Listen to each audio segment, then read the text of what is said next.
militia. Now, they're heavily armed and wary of outsiders. Just my kind of people, huh?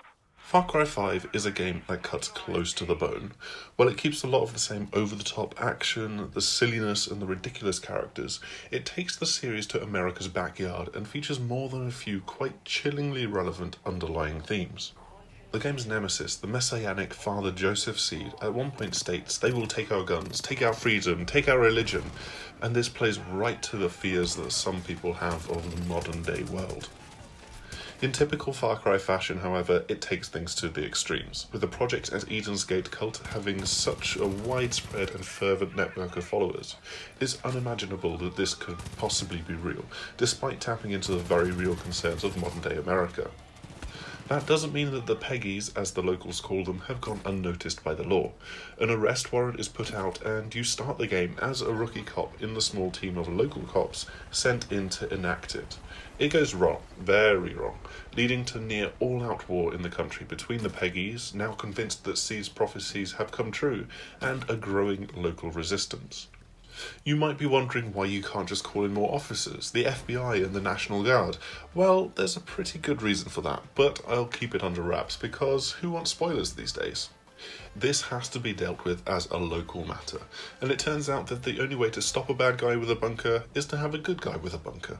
Finding yourself in truly dire straits after this botched arrest, a man called Dutch comes to your rescue.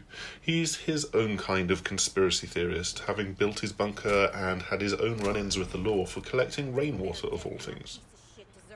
I feel that his character helps to ground the game. In any other light you might see him as a bit of a wackadoodle, but rummaging around in his bunker and reading the letters lying around from friends and family, we see that he has his own real-world troubles for his convictions without the excesses of the Eden's Gate cult.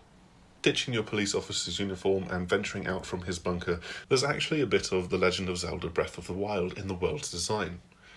Dutch's Island is right slap bang in the middle of Hope County, and once you're done reconnecting it to the rest of the world and trying to defeat the cultists that are there, you can head off in whatever direction you want, with large regions that are presided over by Seed's various lieutenants.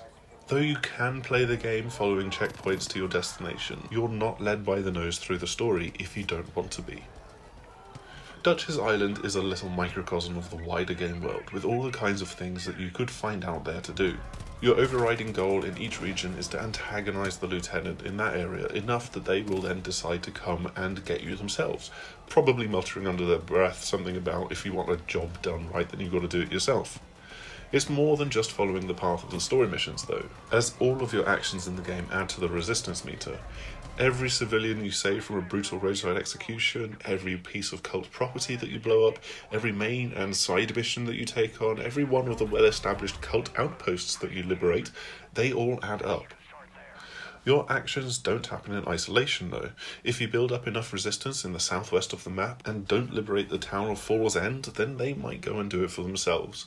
And to the north, arguably, you don't even need to do anything. You've got the white-tail resistance fighting back against Joseph's brother Jacob. This is really one of the key areas that the game's design has advanced, to create a more fluid and natural feeling world for you to play in. You don't have to constantly climb up stereotypical Ubisoft towers anymore to unlock parts of the world, but talk to key people for missions and get hints and tips from regular NPCs as to what's nearby. The sprawling guns for hire system is also a great step forward. You can call upon key people to come and fight alongside you, like Dutch's daughter Jess, who's very stealthy and has a bow and arrow. You can grab willing regular NPCs as well, not to mention teaming up with real-world friends to hop in for some co-op through all of the game. This applies across the board, so you can even play the main story missions with a buddy. We previously met Boomer the dog, but there's also Cheeseburger the bear, which is another of the fangs for hire. He really likes cheeseburgers, which is where he gets his name from, but you can't feed him cheeseburgers because he's got a very high cholesterol. So sorry Cheeseburger, it's just salmon for dinner for you. He's a big sweetheart when he's not viciously attacking your enemies, and another great use of the animal petting system that debuted in Far Cry Primal. Cheeseburger is just one of the many points where Far Cry 5 doesn't take itself too seriously. Yes, there is a dangerous religious cult to take down, and Seed's character is fascinating in how truly he seems to believe what he's preaching. But Far Cry is nothing if not sensationalised, over-the-top action with a humorous twist. Quite near the start of the game, there's a rather knowing press X to do something moment. There's the Testicle Festival to help organise in Fall's End, Cheeseburger to rescue, and there's the return of Herc from Far Cry 3 and 4. This time, we get to meet the rest of his family. It's the typical sprawling open world design filled with things to do that Ubisoft have mastered making over the last decade. The more that I see of Far Cry 5, the more I like the look of it. You've got lots of the returning elements that we had from 3, 4 and Primal, but the way that they're all connected and put together in this more freeform open world is looking to give the series a new lease of life. The story does cut closer to troubles and concerns from the real world, but views them through the light of an action game that is broader, more freeform, and feels more engaging than ever before. Thanks as ever for checking out our video. We will have more to do with Far Cry 5 over the next few days, and hopefully you will join us for those. In the meantime, please do like, subscribe and share, and we will see you again soon. Goodbye!